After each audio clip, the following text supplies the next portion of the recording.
Assalamualaikum warahmatullahi wabarakatuh.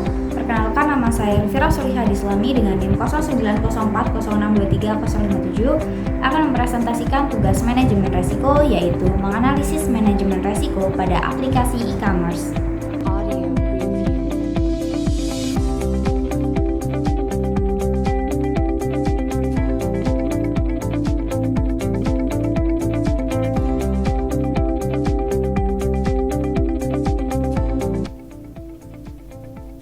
E-commerce seperti Shopee menawarkan kemudahan, namun juga menghadirkan berbagai resiko. Manajemen resiko diperlukan untuk menjaga keamanan, kepercayaan, dan kelancaran operasional. Langkah pertama dalam manajemen resiko adalah mengidentifikasi resiko yang mungkin terjadi pada aplikasi e-commerce seperti Shopee. Ada 4 resiko utama yang perlu diperhatikan. Yang pertama, ada kebocoran data pengguna seperti data pribadi, data pelanggan, alamat, dan informasi pembayaran yang bisa terekspos.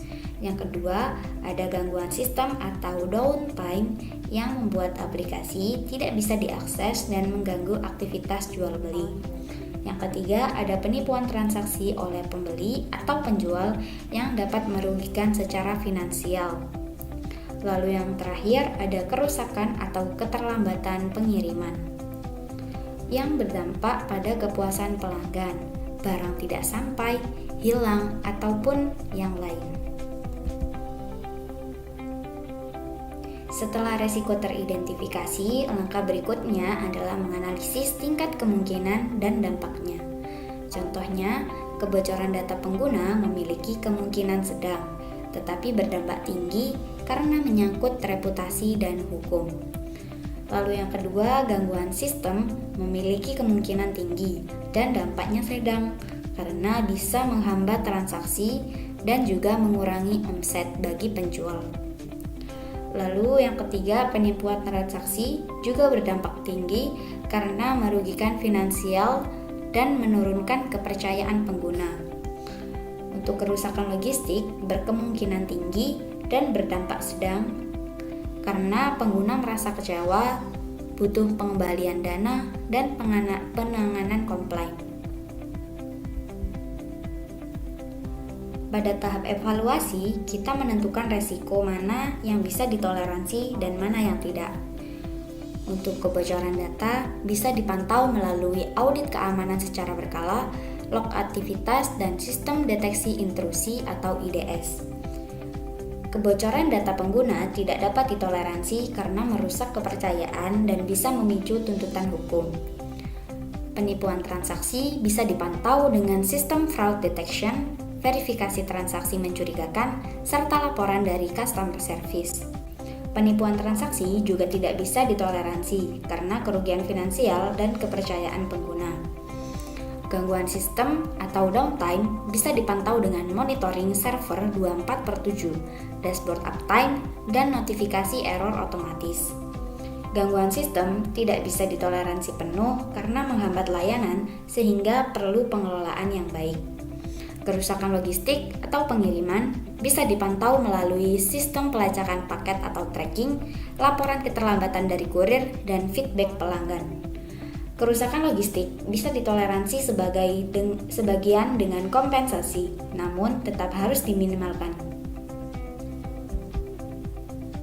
Strategi penanganan resiko dapat berupa menghindari, mengurangi, mentransfer, atau menerima resiko. Untuk kebocoran data, strategi yang tepat adalah mengurangi, misalnya dengan enkripsi data, audit keamanan rutin, serta pelatihan keamanan siber. Untuk penipuan transaksi dapat dikurangi dan ditransfer melalui sistem verifikasi, cloud redundancy, dan asuransi transaksi. Lalu gangguan sistem dikurangi dengan membackup server dan monitoring 24 jam.